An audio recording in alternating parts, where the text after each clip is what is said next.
My name is Alara Vance, and I am 82 years old. Most people here at the Golden Meadows Retirement Community know me as the quiet woman with the prize-winning roses. They see my carefully tended garden, the vibrant reds and soft pinks that climb the white trellis of my small cottage, and they see peace. They see a life lived gently, a life of soft-spoken words and warm, baked bread on Sunday afternoons. They don't see the packed dirt beneath the rose bushes, the soil I tilled with my own hands, which reminds me of another life, another place, where the earth was not kind and the only thing that grew was fear. They don't know that every thorn on every stem is a memory I have learned to handle without letting it draw blood. My life wasn't always peaceful. It was forged in a fire I wouldn't wish on my worst enemy, a fire that taught me that survival is not a gentle art. The truth is, I have spent 65 years carefully constructing this piece, building it brick by brick over the ruins of my childhood. I learned to smile when I wanted to scream, to speak softly when my soul was howling, and to plant flowers over the graves of the ghosts I left behind. My late husband, Arthur, a man as kind and steady as an old oak tree, knew only pieces of the truth. He knew I came from a difficult home, but I spared him the jagged edges of the full story. I wanted our life together, our family, to be a clean, new chapter, unblemished by the ink stains of the past. I thought I had buried it deep enough that the roots could never find their way to the surface. But the past is a stubborn weed. It lies dormant, waiting for the right rain to bring it bursting forth again. That rain came on a Tuesday, in the form of my granddaughter, Chloe. She arrived at my door with her eyes red-rimmed and puffy, a storm cloud of millennial anxiety hovering around her. She was clutching her phone like a lifeline, her knuckles white. I ushered her in, the familiar scent of lavender and old books in my cottage doing little to soothe the tension radiating from her. She sank onto my floral sofa, a stark contrast of modern pain against my world of curated tranquility. Her husband, Mark, had apparently belittled her in front of his friends again. He hadn't hit her, she quickly clarified, as if that were the only line that mattered. He just had a temper. He was stressed from work. He would get angry, say things that cut her to the bone, and then later, when the storm passed, he would apologize with a bouquet of flowers and a promise to be better. He loved her, she insisted, but sometimes he made her feel so small, so worthless, she felt like she was disappearing. I listened patiently, my heart aching with a dreadful sense of familiarity. I made her chamomile tea, the steam rising between us like a fragile truce. As she spoke, her voice cracking, my gaze drifted to the old mahogany bookshelf in the corner. Tucked behind a collection of poetry was a small, leather-bound photo album, one I hadn't opened in decades. While Chloe was distracted by a text message from Mark, a string of digital apologies and heart emojis, I found myself pulling the album from its hiding place. The leather was cracked and worn, and the pages smelled of dust and secrets. I turned to the first page, and there it was. The faded photograph. A sepia-toned image of a young girl, no older than 10, standing in front of a dilapidated farmhouse. Her dress was patched but clean, her hair in 2 severe braids. But it was her eyes that held the story. They were old eyes in a young face, wide and haunted, staring at the camera as if it were a predator. Chloe looked up, her own troubles momentarily forgotten as she saw the picture in my hands. "Grandma? Who is that?" she asked, her voice soft with curiosity. She leaned in closer, her brow furrowed. She looks a little like me. But she looks so sad. So scared. My hand trembled as I held the photograph out to her. A 65-year-old wall I had built inside my heart began to crumble, stone by silent stone. The little girl in the picture was me, Alara, before I learned how to build walls, before I learned how to run. That little girl lived on a farm in Oklahoma, a place that God had seemingly forgotten, a place where the sun beat down without mercy and the dust settled on everything, including our dreams. She lived with a mother whose spirit was as fragile as a butterfly's wing and a father who carried a storm inside him. I took a deep breath, the air in my lungs feeling thin and sharp. "That was me, sweetheart," I said, my voice a near whisper. Her name was Alara, too. And she was very, very scared. For the first time, I felt the need to tell the whole story, not just for myself, but for the young woman sitting in front of me, who was mistaking a cage with apologies for a home. I needed her to understand the difference between a storm that passes and one that becomes the climate. My story didn't begin with Mark's sharp words or Chloe's tears. It began on that dusty patch of land, in a house where love and violence were so tangled up, it took me a lifetime to pull them apart. It began with my father, Theron, a man who was once my hero before he became my monster. Before the whiskey stole him, my father was a giant in my eyes. He was a man of the earth, with hands as tough and calloused as old leather, capable of fixing a tractor engine or gently setting a splint on a bird's broken wing. I remember the smell of sun-baked hay and sweat that clung to his work shirts. He would lift me onto his broad shoulders, and I would feel like the queen of the world, surveying our kingdom of cornfields and endless sky. He taught me how to read the clouds for rain and how to find the North Star. "If you ever get lost, Alarabelle," he'd say, his voice a low rumble, "just find that star. It'll hold steady for you. It'll show you the way home." In those early days, our farm felt like the whole world, a safe and sun-drenched haven where my mother, Serafina, would hum as she canned peaches, her laughter like wind chimes in the breeze. The change was slow at first, insidious, like a drought creeping into the land. It started with a failed crop, then another. The rains didn't come, and the earth cracked open like a parched mouth begging for relief. The bank sent letters, their crisp white envelopes feeling like death sentences. The worry began to etch lines onto my father's face, carving canyons of resentment where laughter used to be. His shoulders, which once seemed to hold up the sky, started to stoop under an invisible weight. The porch swing sat empty in the evenings. Instead, he would go to the barn, and he wouldn't come back until long after I was in bed. He started bringing the bitterness of the fields into our home, and with it, the sharp, sour smell of whiskey. At first, it was just a glass at night to take the edge off. Then it became a bottle. The bottle became his constant companion, his confidant, the only thing he seemed to trust. The whiskey changed him. It twisted the man I knew into a stranger, a creature of unpredictable moods and simmering rage. His voice, once a comforting rumble, became a weapon, sharp and loud. He would rail against the weather, the government, the neighbors, anyone but himself. My mother would try to soothe him, her gentle words like water on a grease fire, only making it flare higher. "Now, Theron," she'd say, her hand on his arm, and he would shake her off, his eyes glassy and cold. From there, the cracks spread. The farm, once our sanctuary, became a prison.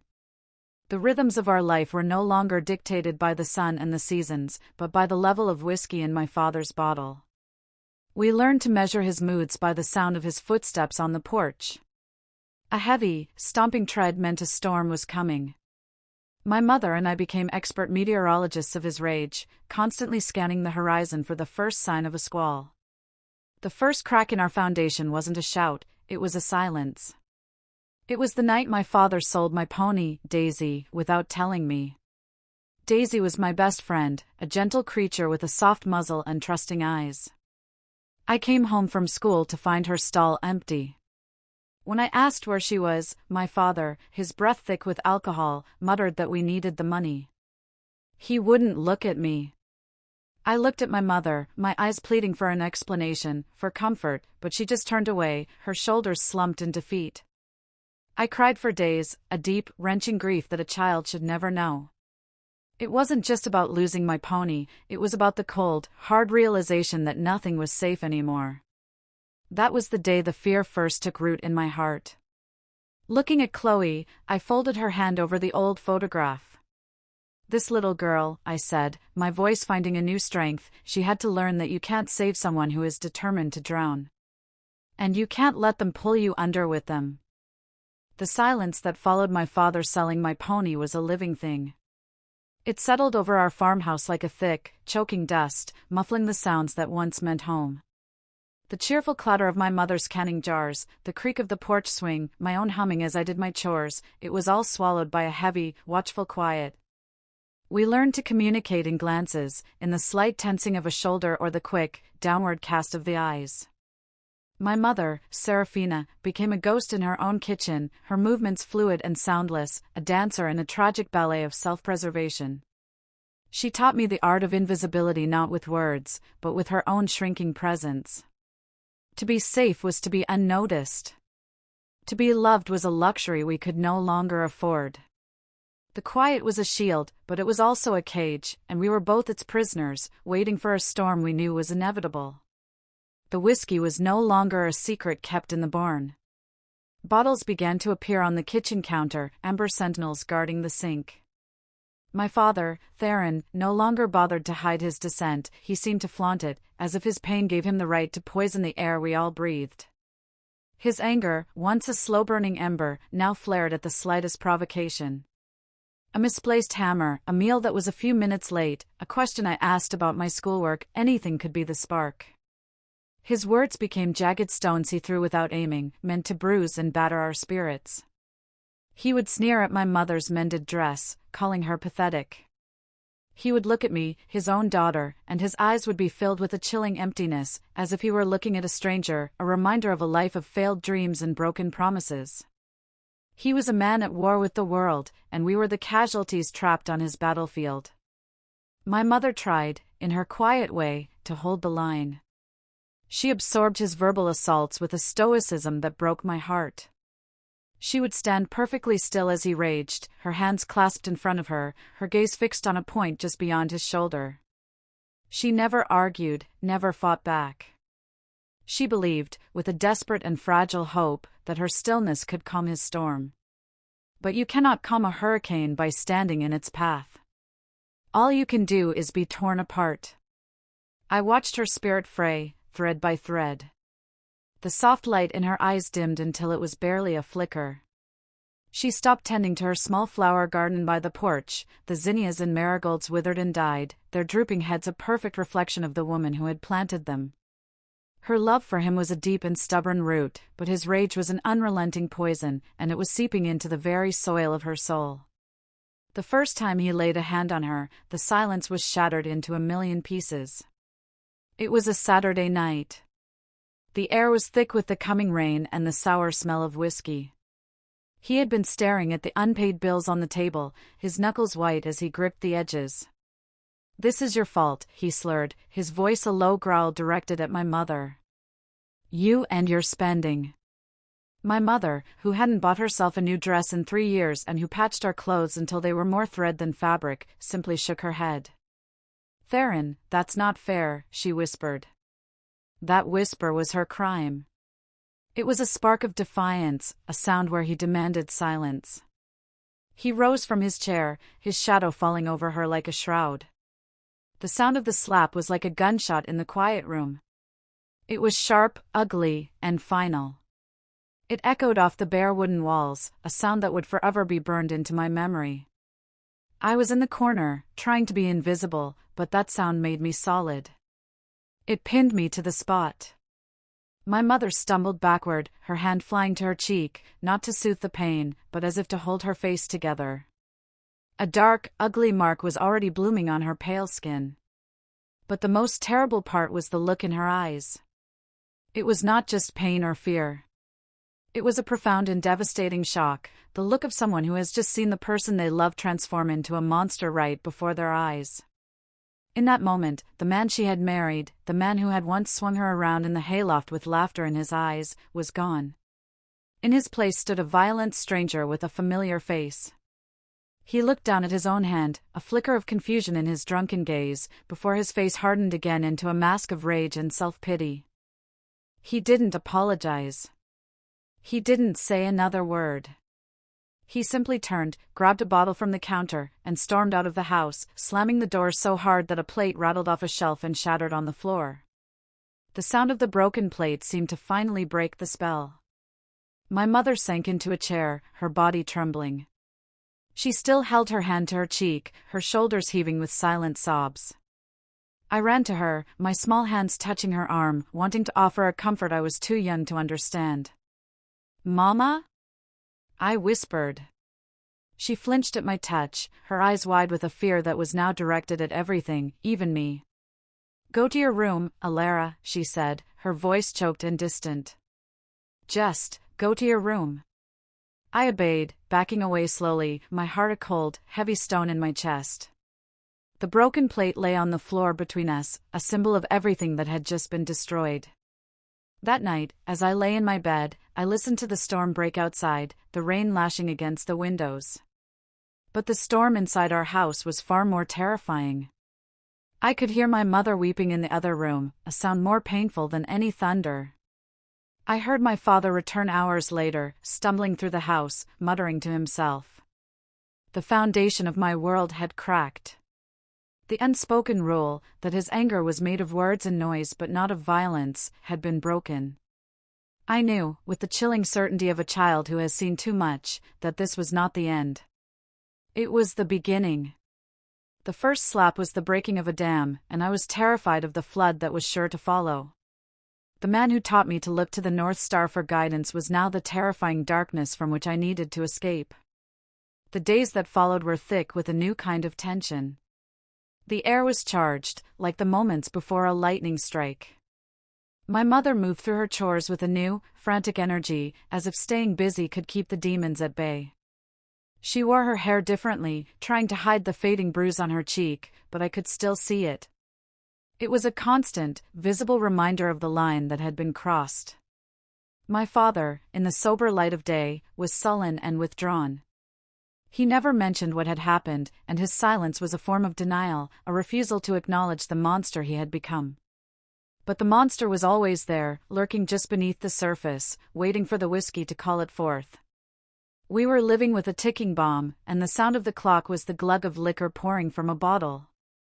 The violence, once unleashed, became a regular visitor to our home. It was no longer a shocking event, but a part of the rhythm of our lives. His rage was a season, and we were always bracing for its arrival. It would come for the smallest of reasons, a dish not washed to his liking, a floor not swept clean enough. He would back my mother into a corner, his voice a torrent of abuse, his hands punctuating his words with shoves and grabs. I would hide, in the closet, under my bed, my hands pressed over my ears, trying to block out the sounds. But I could never block out the sound of her crying, or the dull thud of a body hitting a wall. Each time, a piece of me would break. I was a helpless witness, a child soldier in a war I didn't understand, and my only defense was to make my heart as hard as I could. I began to see my mother not just as a victim, but as a prisoner of war. Her love for my father had become her cage. "He's just sick, a Larabelle," she would tell me, her voice trembling as she dabbed a cut on her lip. "The man we love is still in there, somewhere." She clung to the memory of the man he used to be, like a drowning woman clinging to a piece of driftwood. I started to resent her for her weakness, for her refusal to see the truth. I was too young to understand the complexities of trauma, the way love and fear can become so horribly entangled. I only saw that she wasn't protecting me. She wasn't saving us. And a terrifying thought began to take root in my young mind: if she wouldn't save us, then one day, I would have to save myself. I reached out and gently took the photo album from Chloe's hands, closing it. "The first time it happens," I said, "it feels like an earthquake. But the second time, and the third, it becomes the ground you walk on. You get used to the shaking." Life settled into a grim routine defined by fear. My world shrank to the size of our farmhouse, and my days were measured by the position of the sun and the sound of my father's truck rumbling down the dirt road. School was a temporary reprieve, a place where I could breathe air that wasn't thick with tension. But even there, I was an outsider. I was the quiet girl with old eyes, the one who never had stories to share about family picnics or birthday parties. My classmates' laughter felt like it came from a different universe, a world of sunshine and safety that I could only watch from behind a thick pane of glass. I kept to myself, finding solace in the library, where the stories and books were a doorway to other lives. I could be a princess, an explorer, a girl with a loving family. For a few precious hours, I could forget the girl I actually was, the one who would go home to a silent, waiting terror. My true sanctuary, however, was not the library. It was the old hayloft in our barn. After my pony, Daisy, was sold, I had avoided the barn, the sight of her empty stall a fresh wound. But one afternoon, hiding from one of my father's simmering rages, I scrambled up the wooden ladder into the loft. Dust motes danced in the slivers of light cutting through the warped boards of the walls. The air smelled of dry hay, old wood, and the ghosts of summer. It was quiet up there, a muffled, peaceful silence that was the opposite of the charged silence in the house.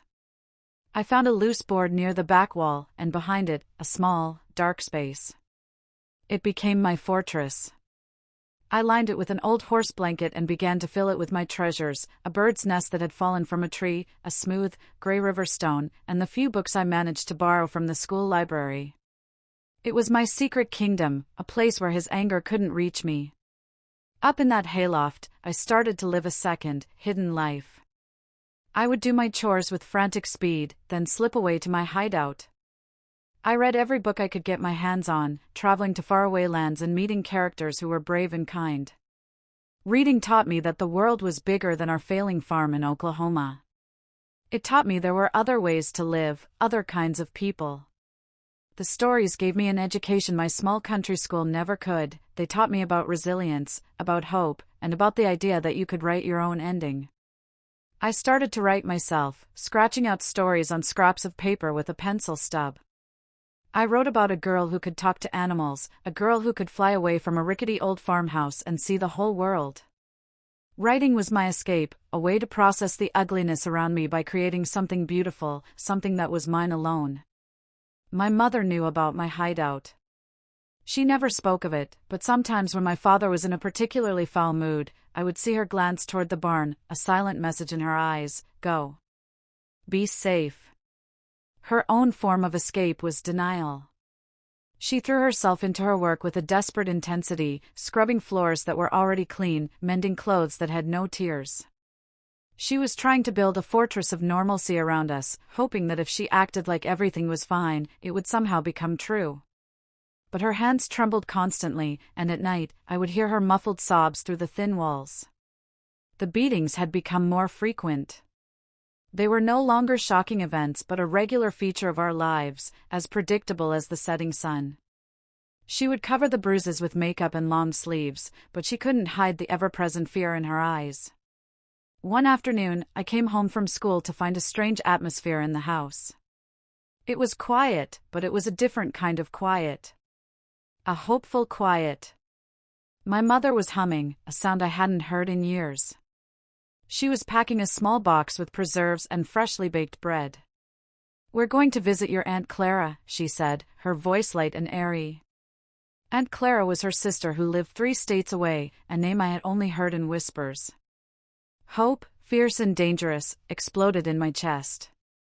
Were we leaving? Were we finally escaping? I didn't dare ask, terrified of breaking the fragile spell. I helped her pack, my hands shaking with excitement. For the first time in what felt like a lifetime, I saw a flicker of the woman she used to be, a woman capable of laughter and dreams. The hope was a beautiful, fragile bubble, and my father's arrival was the needle that burst it. He came home early, his truck rattling up the drive while the sun was still high. He walked into the kitchen and saw the packed box on the table. His eyes, already bloodshot, narrowed. "Where do you think you're going?" he asked, his voice deceptively calm. My mother's smile froze on her face. Just a little visit to Clara's, Theron. For a few days." He took a step closer, his body blocking the light from the doorway. He picked up a jar of her prize-winning peach preserves from the box. "You think you can just run away from your responsibilities?" "From me?" he sneered. He wasn't just angry, he was wounded, his pride and his possessiveness flaring up like a fire. The argument that followed was the worst yet. His voice escalated from a growl to a roar. He accused her of being a traitor, of trying to abandon him. My mother, for the first time, fought back with words. "I can't live like this anymore, Theron. Look at what you've become. Look at what you're doing to us, to Alara." The mention of my name was a mistake. It was like throwing gasoline on the fire. He turned his furious gaze on me, cowering by the door. "She's turned you against me, hasn't she?" he roared at my mother. Before she could answer, he hurled the jar of preserves he was holding. It wasn't aimed at her, but at the wall beside her. The glass shattered, sending sticky, sweet-smelling shrapnel and golden liquid cascading down the wall. It was a mess of broken glass and broken dreams. My mother screamed, a raw, primal sound of pure terror. That sound broke my paralysis. I ran. I didn't think, I just fled to the only safe place I knew. I scrambled up the ladder to the hayloft, my heart pounding against my ribs like a trapped bird. I crawled into my secret space behind the loose board, pulling the horse blanket over my head. I could still hear him shouting, his voice a muffled, monstrous rumble. I heard another crash, the sound of wood splintering, and then I heard my mother's cries, sharp and full of pain, before they were abruptly cut off. I squeezed my eyes shut, my hands over my ears, and I prayed. I prayed to a God I wasn't sure I believed in anymore. I prayed for the shouting to stop, for the sounds of violence to end, for the monster in my house to disappear. I don't know how long I stayed hidden in the darkness. It could have been minutes or hours. The barn grew dark, and the slivers of light faded away. Eventually, the sounds from the house stopped. A new silence fell, one that was heavier and more terrifying than any that had come before. It was the silence of utter devastation. Finally, shivering from cold and fear, I crept out of my hiding place. I peered down from the hayloft into the darkened barn below. The world was still. There was no sign of my father. With a sense of dread coiling in my stomach, I slowly climbed down the ladder. My bare feet touched the cool dirt floor. I had to know what had happened. I had to see if my mother was okay. Taking a deep, shuddering breath, I pushed open the heavy barn door and stepped out into the twilight. The farmhouse was dark, except for a single, pale light flickering in the kitchen window. Every instinct screamed at me to run in the other direction, to disappear into the fields and never come back. But my mother was in that house. I had to go back. As I approached the porch, I saw that the front door was slightly ajar. I pushed it open. The house was unnaturally still. The only sound was a faint, rhythmic dripping coming from the kitchen. I followed the sound, my feet crunching on something gritty. It was shattered glass from the preserve jar. The kitchen was a wreck. A chair was overturned, and the contents of the box my mother had so hopefully packed were scattered across the floor. And there, in the middle of the chaos, was my mother. She was on the floor, curled into a ball, her body shaking with silent, racking sobs. Her face was a ruin of bruises and cuts, and her arm was bent at an angle that was sickeningly wrong. She had made a desperate choice to leave, and he had made her pay for it. Seeing her like that, so utterly broken, something inside me shifted. The child who hid in the hayloft died, and in her place, a survivor began to take shape. I knew then that my mother would never leave. She couldn't. But I could. And I would. In the aftermath of my mother's failed escape, a new and terrible chapter began. Her broken arm was a constant, visible symbol of her defeat. My father, in a rare act of what might have been mistaken for remorse, drove her into town to the doctor. He told them she had fallen down the porch steps. The doctor, a man who had known our family for years, looked from my father's stony face to my mother's bruised one, and his eyes were filled with a pity that had no power. He set her arm in a plaster cast, gave her pills for the pain, and sent them home. He didn't ask any more questions. In our small town, people had a way of not seeing what they didn't want to see. The cast became a white flag of surrender, a sign to the world that my mother belonged to Theron, and that he could do with her as he pleased. The violence eased for a little while. My father seemed cowed by the physical evidence of his rage. He drank less, or at least he drank in the barn, away from us. He would watch my mother struggle to do her chores one-handed, a flicker of something, guilt, perhaps, or just annoyance, in his eyes. But this quiet period was not peace. It was a holding pattern, a breath held before the next plunge. My mother, for her part, was utterly broken. The spark of defiance I had seen in her was extinguished. She moved like an automaton, her eyes vacant, her voice a monotone. She never spoke of Aunt Clara again. She never spoke of leaving. She had tried to break out of her cage and had flown straight into the bars. Now, she simply sat in it, her wings broken, and accepted her fate. This change in her lit a fire in me. My resentment for her weakness was replaced by a cold, hard resolve. I saw her not as my protector, but as a cautionary tale. Her fate would not be my fate. I became her caretaker, helping her with the cooking and cleaning, learning to change the dressing on the cuts on her face. As I tended to her wounds, I was secretly tending to my own plan. The childish daydreams of running away to the circus were gone, replaced by a methodical, patient strategy. I had to be smart. I had to be silent. I started saving, squirreling away the rare coins I found, a nickel dropped on the road, a dime my father left on his dresser in a drunken stupor. It was a pathetic treasure, but it was a start. My sanctuary in the hayloft was no longer just a hideout, it became my command center.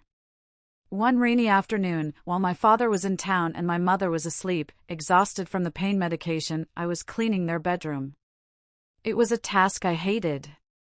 The room smelled of stale whiskey and despair. As I was sweeping under their bed, the broom handle knocked against a loose floorboard. Curiosity got the better of me. I pried the board up with my fingers.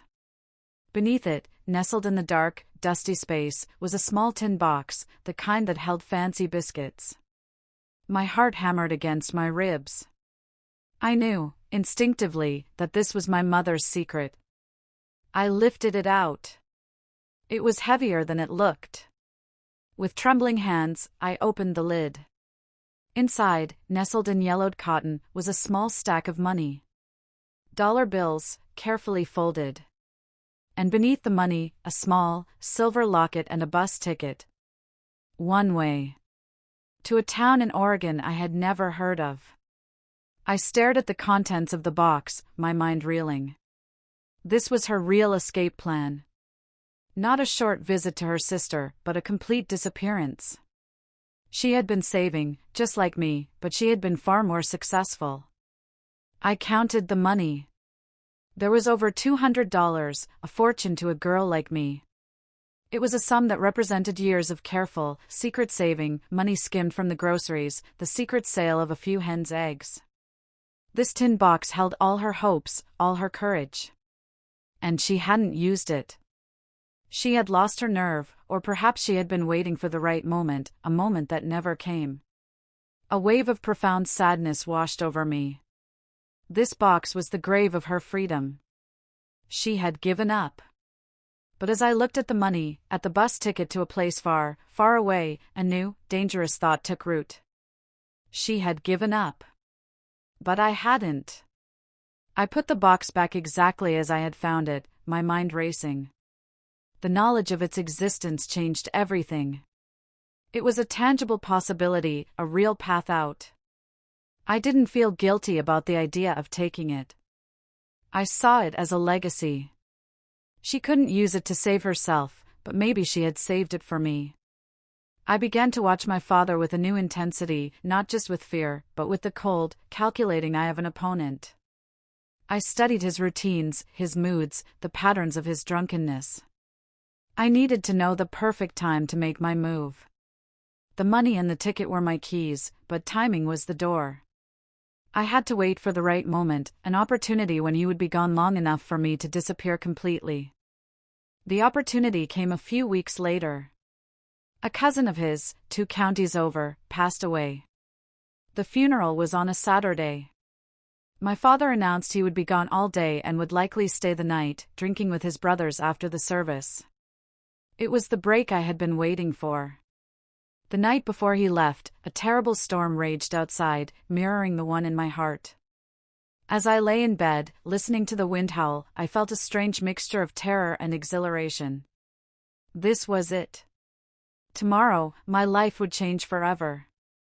I would either be free, or I would be caught, and I knew what being caught would mean. There would be no more chances. The next morning, my father left early, dressed in his ill-fitting black suit. He seemed sober, subdued by the occasion. He gave my mother a few dollars for groceries and told her not to cause any trouble. He didn't even look at me. The moment the sound of his truck faded down the road, the house felt different. It was suddenly vast and full of possibility. My mother seemed to feel it too.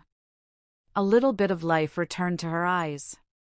She decided we would spend the day baking, a simple, domestic act that felt like a rebellion.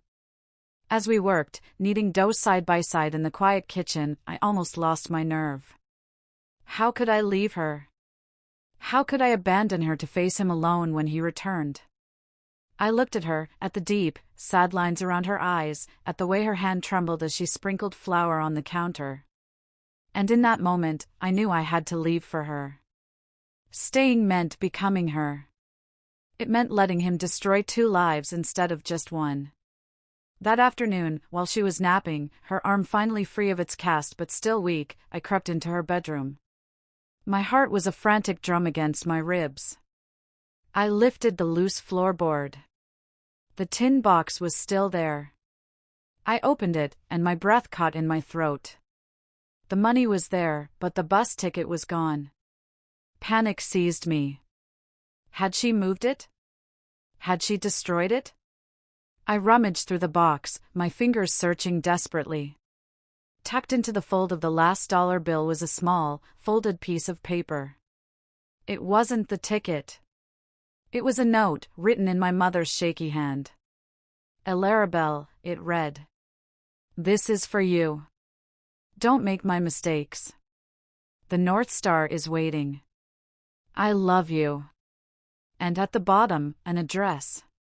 The address that had been on the bus ticket. She knew. Somehow, she had known I would find the box. She had known I had the strength she had lost. The ticket was gone because she didn't want me to follow her path. She wanted me to find my own. Her final act of love was not to save me, but to set me free. The tin box was not a grave, it was an inheritance. And I was not going to waste it. The note from my mother changed the very air I breathed. It was a permission slip, a blessing, a final, desperate act of mothering from a woman who had forgotten how. The guilt I had been wrestling with, the sharp, selfish pang of leaving her behind, was replaced by a solemn sense of duty. I wasn't just running away from myself anymore, I was running for both of us. I was carrying her lost hopes with me, packed away in that tin box alongside the worn dollar bills.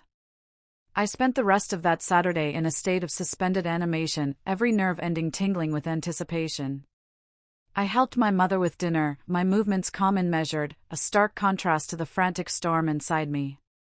We ate in near silence, but it was a comfortable silence, perhaps the first one we had ever shared. It felt as if we had reached an unspoken understanding. We were 2 women on the brink of a great and terrible change. I planned to leave in the dead of night, long after my mother was asleep. I had a small canvas bag packed with my only other dress, the book from my hayloft sanctuary, and the tin box, which I had hidden at the bottom. The address my mother had left was for a bus station in Tulsa, nearly 50 miles away. I had no idea how I would get there, but I would walk if I had to. The physical challenge of the journey was nothing compared to the prison I was leaving behind. As evening fell, my mother did something she hadn't done in years. She came to my room and sat on the edge of my bed. She didn't speak for a long time, just held my hand, her fingers, thin and calloused, wrapped around mine. You look so much like me when I was a girl, she whispered, her voice thick with unshed tears. But you're stronger, Elara. You have his fire, but you have my heart. Don't ever let anyone put out that fire. She squeezed my hand, a final, painful pressure, then stood up and walked out, closing the door softly behind her. It was goodbye. I lay in the dark, my bag at the foot of my bed, waiting for the house to fall completely silent. I must have drifted off, because the next thing I knew, a sound jolted me awake. It was the sound I dreaded more than any other in the world, the rattle and groan of my father's truck coming up the road. He was back. A day early. Cold, stark terror flooded my veins, chasing away all my carefully laid plans. My escape window had just slammed shut. I heard the truck door slam, then heavy, unsteady footsteps on the porch. He was drunk. very drunk. The front door crashed open, and his voice, thick and slurred, boomed through the small house. "Serafina! Where are you? Your king is home." I heard my mother's soft, placating voice from the kitchen, and then I heard the unmistakable sound of a bottle being slammed down on the table. My heart was a wild animal in my chest. He would find me. He would know. My bag was right there, a blatant symbol of my betrayal. I scrambled out of bed, shoving the bag deep under the mattress just as my bedroom door creaked open. He filled the doorway, a hulking silhouette against the dim light of the hall. The air was instantly filled with the sour stench of whiskey and sweat. "What are you doing up?" he growled. His eyes were red-rimmed and unfocused, but they were fixed on me with a malevolent intensity. I heard a noise, I stammered, my voice a pathetic squeak. He took a staggering step into the room, a cruel smirk twisting his lips. "You're always listening, aren't you? Always watching. Just like her." He was swaying slightly, and his rage seemed to be holding him upright. "Think you're better than me, huh? With your books and your quiet little judgments." He was closer now. I could feel the heat radiating off him. I backed away until my legs hit the edge of my bed. There was nowhere else to go. "I don't think anything," I whispered, my eyes darting toward the door, praying my mother would appear, that something would distract him. But no one came. It was just me and him, the monster and the child, in the suffocating confines of my small room. "Liar," he spat. He reached out and grabbed a handful of my hair, yanking my head back. Pain, sharp and blinding, exploded in my scalp. "You think you can leave me? You think you can just walk away?" My blood ran cold. How could he know? Had my mother told him? Or could he just smell the hope on me, the scent of a freedom he was determined to crush? His grip tightened, and he forced my head down, my face pressed into the rough wool of my blanket. I could feel his hot, whiskey-laced breath on the back of my neck. "You're mine," he hissed, his voice a venomous whisper. "You and your mother. You belong to me. You're never leaving this place." In that moment, something inside me broke. It was the last thread of childish fear, the last vestige of the little girl who hoped her father would change back into the man he once was. All that was left was a raw, primal instinct to survive. He was going to kill me. Maybe not tonight, but someday. He would break my spirit, then my body, just as he had done to my mother. I would wither and die on this forgotten patch of dirt. The thought was more terrifying than he was. With a surge of adrenaline I didn't know I possessed, I twisted my body, biting down hard on the hand that was tangled in my hair. He roared in pain and surprise, his grip momentarily loosening. It was all the chance I needed. I scrambled off the bed, stumbling past him toward the door. He lunged for me, but his drunken reflexes were slow. I was faster. I was fueled by years of repressed terror and a sudden, blinding certainty. I ran. I fled from the room, past the kitchen where my mother stood frozen, her face a mask of horror, and out the front door into the black, unforgiving night. I didn't grab my bag.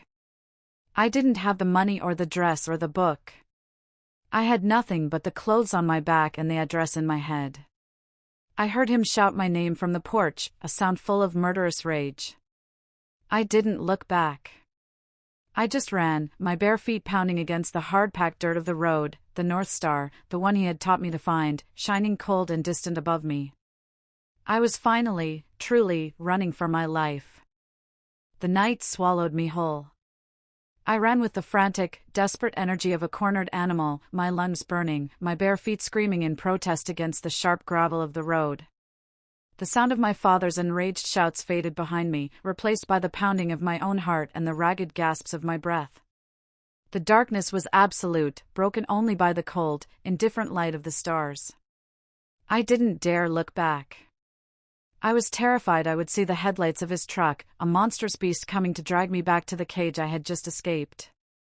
Every rustle of leaves in the wind, every snap of a twig in the woods alongside the road, sent a fresh jolt of terror through me.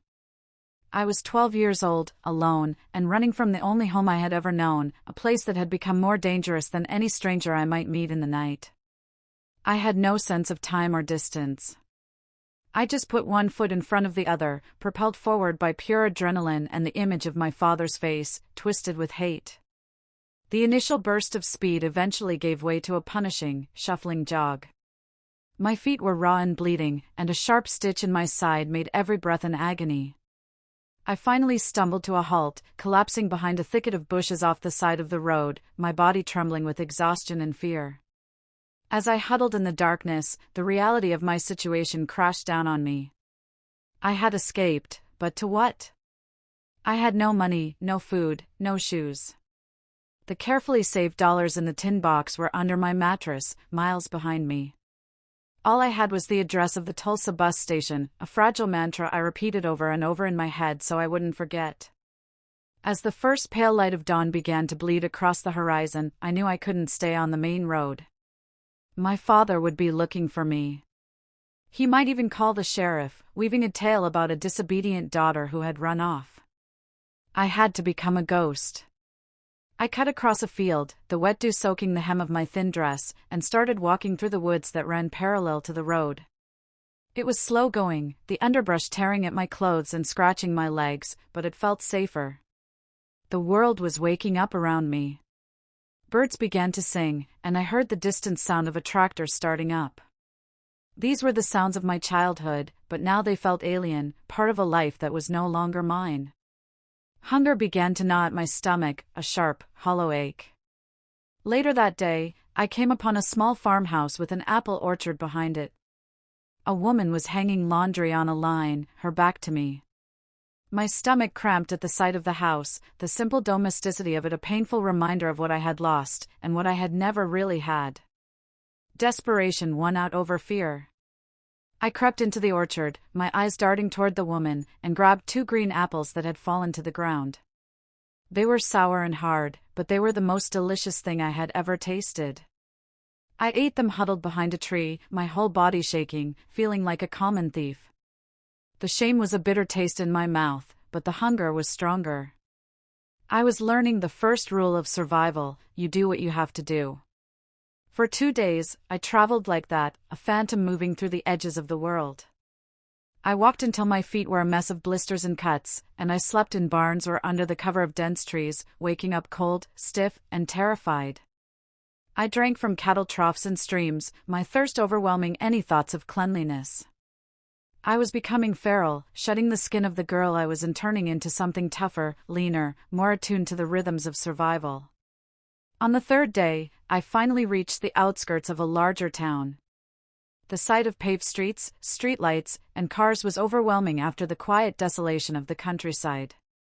I was dirty, my dress was torn, and I knew I looked like what I was, a runaway.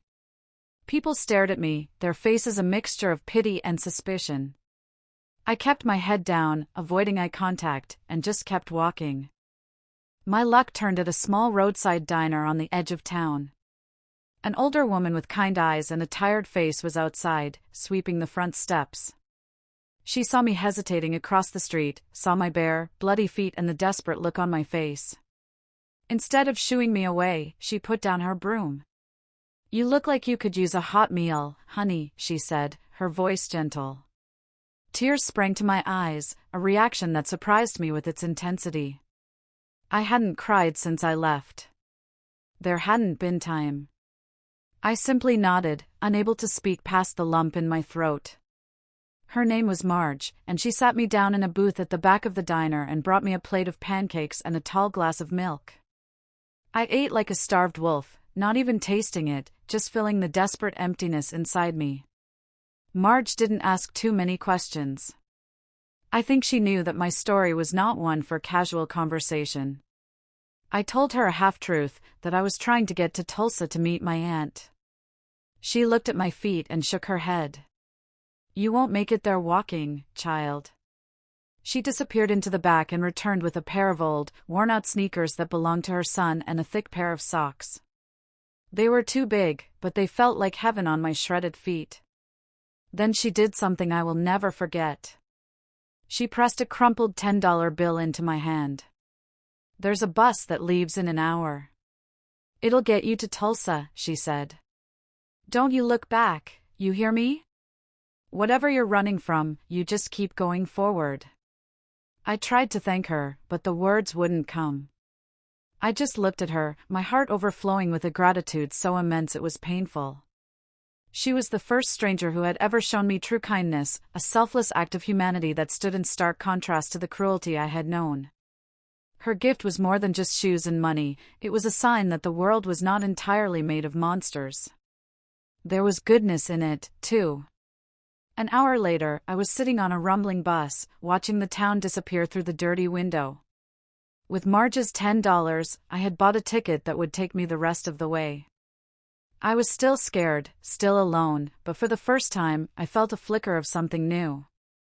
Hope. I was no longer just running from something. I was finally running toward something. I didn't know what was waiting for me in Tulsa, but I knew it had to be better than what I had left behind. The bus ride to Tulsa was like a journey to another planet. I had never been in a city before, never seen so many buildings crowded together, so many cars and people moving with such purpose. The neon lights of the city at dusk were a dizzying, beautiful spectacle. As the bus pulled into the sprawling, noisy station, a fresh wave of fear washed over me. I was a small, lost mouse in a world of giants.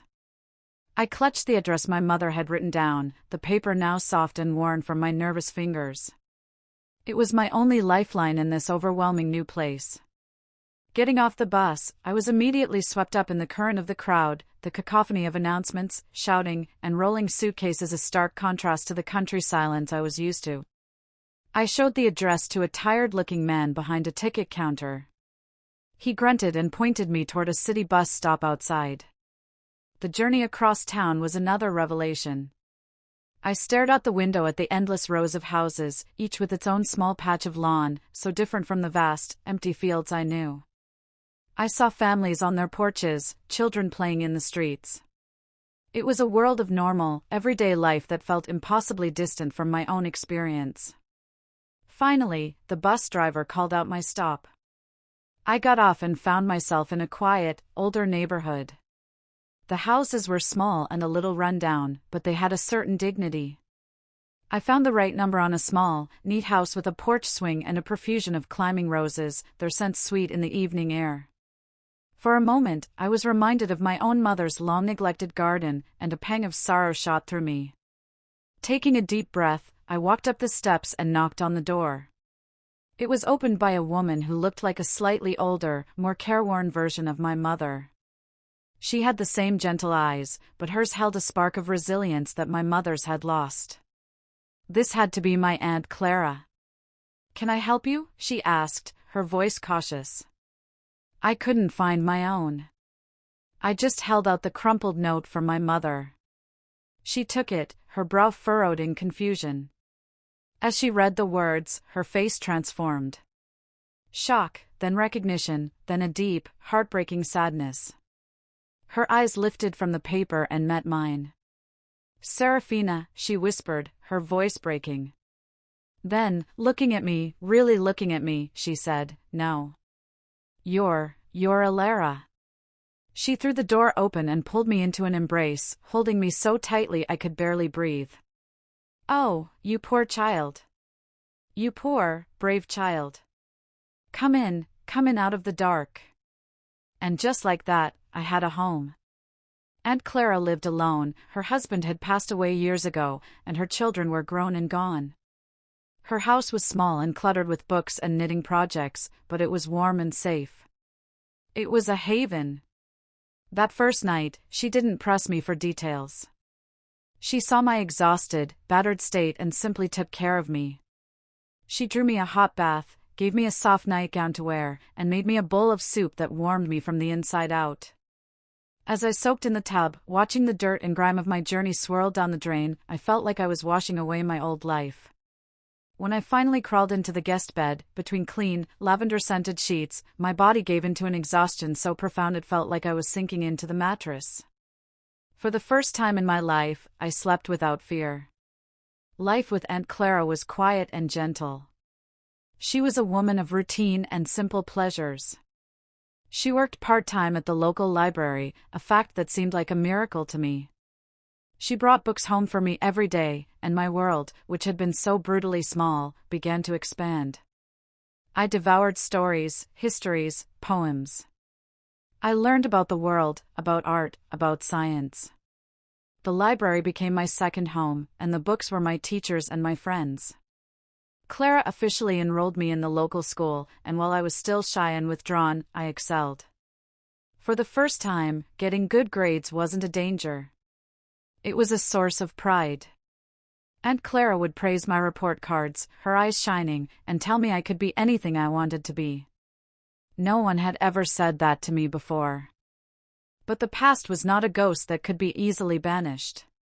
It lived in me, in the way I flinched at loud noises, in my instinctive distrust of men, in the nightmares that still stalked my sleep.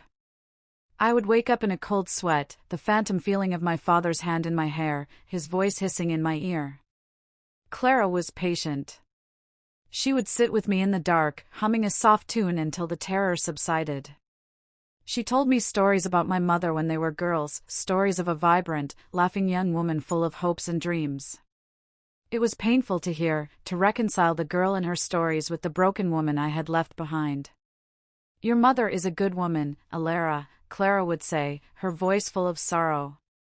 She just loved a man who was broken, and she thought her love was strong enough to fix him. Sometimes, love isn't enough. We tried to find my mother. Clara wrote letters to old neighbors, to distant relatives. But it was as if she had vanished. No one had seen her since the day I ran away.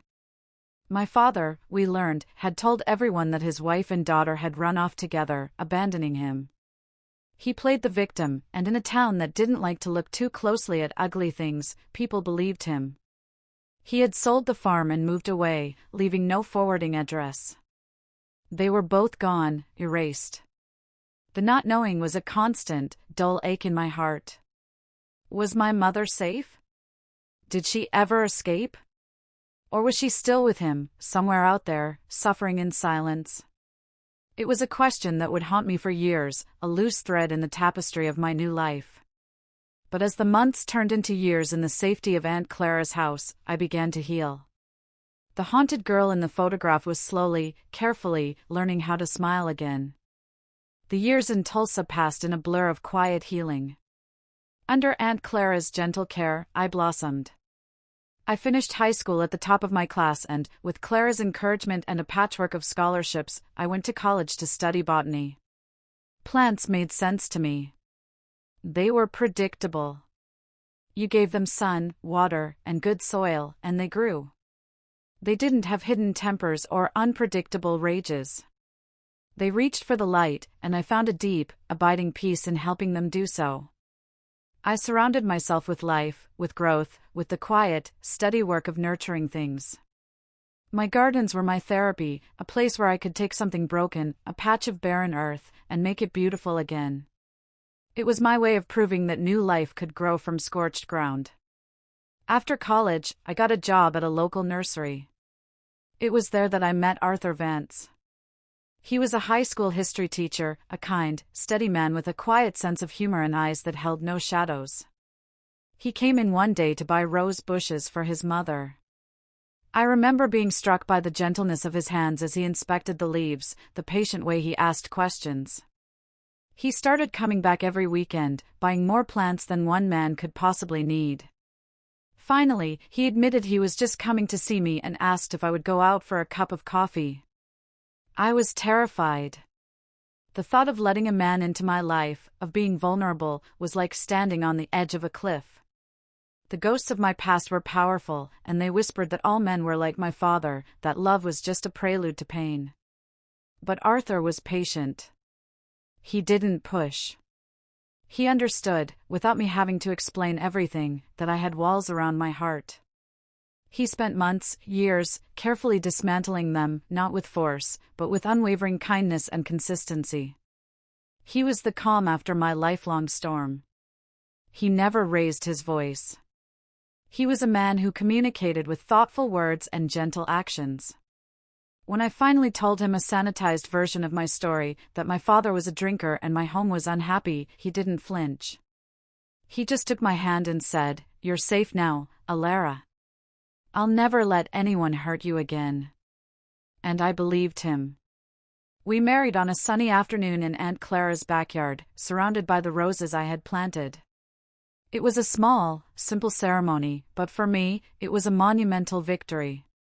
It was the ultimate act of defiance against my past. I was choosing love over fear. We built a good life together. We had a son, David, Chloe's father, and I poured all the love and safety I never had into raising him. Our home was a place of laughter, of open communication, of unconditional love. It was the home I had dreamed of as a child hiding in the hayloft. I became the mother I had always wished mine could have been. And yet, the ghosts remained. I never told Arthur the full extent of the violence, the true terror of my childhood. It felt like a poison I couldn't risk bringing into the beautiful life we had built. And the question of my mother's fate remained a constant, unanswered ache. I would often dream of her sad eyes and broken spirit. I prayed she had found some measure of peace, but in my heart, I feared the worst. When I was in my early 40s, and Chloe was just a baby, Aunt Clara passed away peacefully in her sleep. Going through her things was like walking through the chapters of my own rescue. In a box tucked away in her closet, I found a small bundle of letters, tied with a faded ribbon. They were letters she had written to my mother over the years, all sent to the old farm address, and all marked "Return to sender." But there was one letter that was different. It was from an old neighbor, dated nearly 20 years prior. The neighbor wrote to tell Clara that my father, Theron, had died. He had drunk himself into an early grave, his liver giving out in a charity hospital in another state. The neighbor mentioned that he had been alone, that no one had heard from Serafina in years, not since the day they had supposedly run off together. But tucked into that letter was a small, yellowed newspaper clipping. It was a short article from a newspaper in a town near our old farm, dated just a few months after I had fled. It reported that human remains had been found in the charred ruins of an old, burned-down barn on the outskirts of the old Vance property. The fire was deemed accidental, likely caused by a transient. The remains were unidentified. My blood ran cold. I read the clipping again and again, the words blurring through my tears. The old barn. My sanctuary. My father had sold the farm and moved away, the neighbors had said. But what if he had burned it down first? What if my mother had gone back to the barn that night, looking for me? What if he had found her there? The article didn't say. It was all speculation, a horrifying story my own mind was writing. But I knew, with a certainty that settled deep in my bones, that my mother had never left that farm. Her escape had not been to a new life, but to the next one. She had died there, alone, a victim to the very end. The ghost I had been chasing for decades had finally been laid to rest, not in peace, but in ashen secrets. The discovery of the newspaper clipping changed the shape of my grief. For years, I had lived with the ambiguity of my mother's disappearance, a fragile hope wrestling with a gnawing fear. Now, hope was gone, replaced by a cold, grim certainty. The unidentified remains in the burned-down barn, it had to be her. My father, in a final, possessive act of rage, had not only taken her life but had erased her very existence, leaving her a nameless ghost in a forgotten news story. Arthur found me in Aunt Clara's dusty attic, the clipping trembling in my hand, tears streaming down my face. It was then, in the safety of his arms, that I finally told him everything.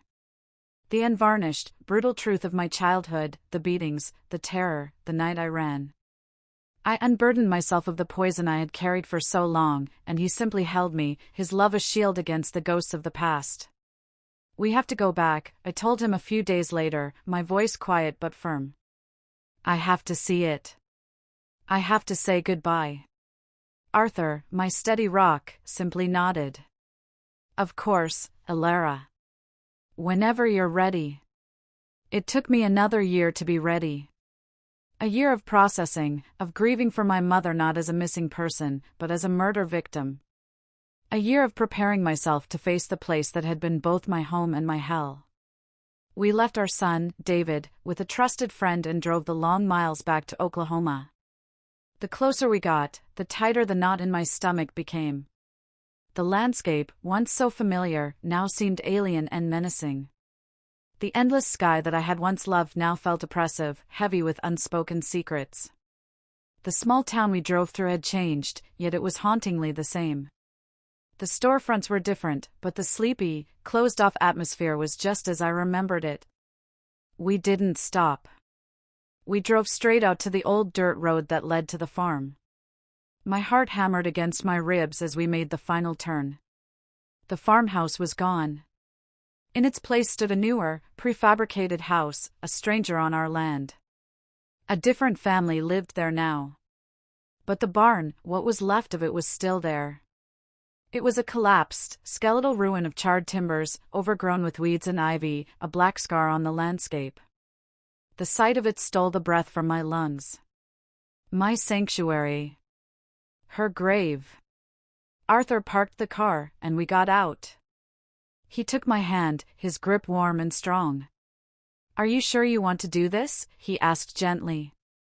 I nodded, unable to speak. We walked toward the ruins, the overgrown grass crunching under our feet. The air was still and heavy.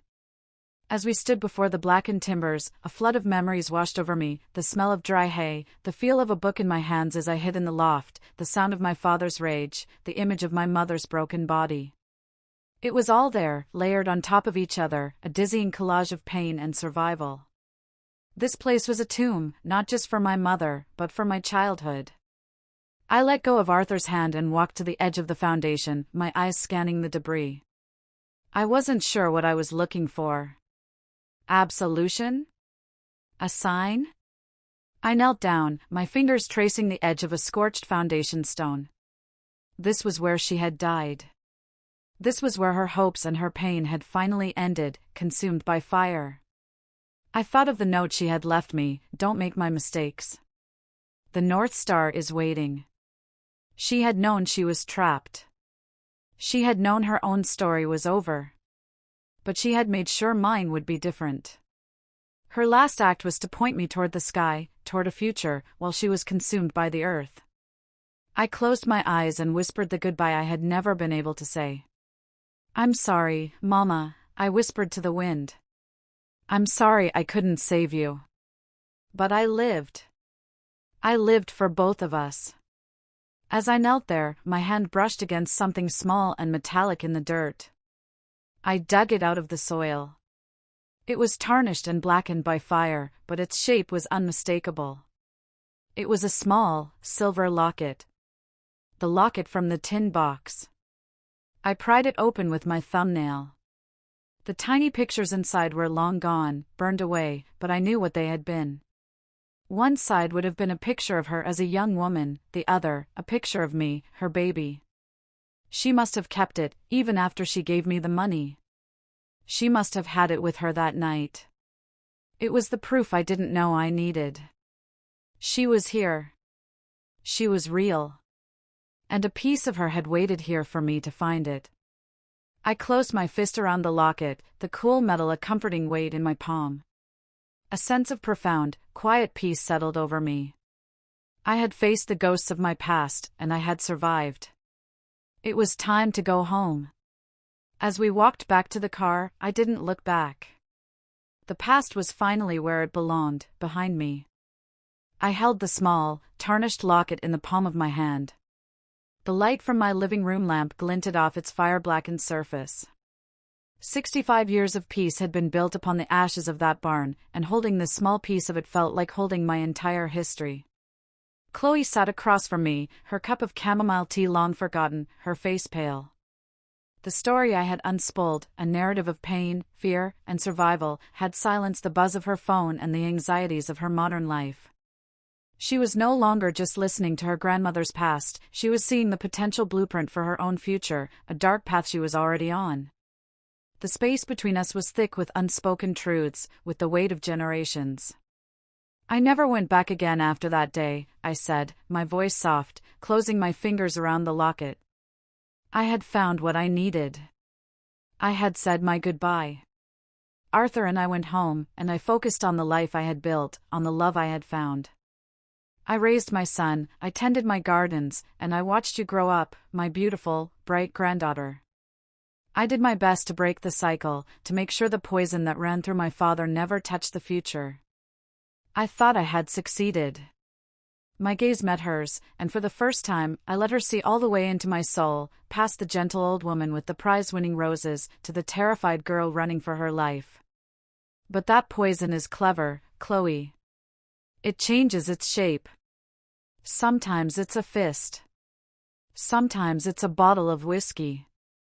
And sometimes, I paused, letting the weight of my words settle, it's just a voice that tells you you're worthless. It's a temper disguised as stress. It's a bouquet of flowers that serves as an apology for a wound to your spirit. Chloe flinched as if I had struck her. The excuses she had made for Mark, he's just stressed, he doesn't mean it, he loves me, hung in the air between us, exposed for the fragile justifications they were. She looked down at her hands, her carefully manicured nails a stark contrast to the calloused, dirt-caked hands of the women in my story. But he would never. She started, her voice a weak whisper. He would never hit me.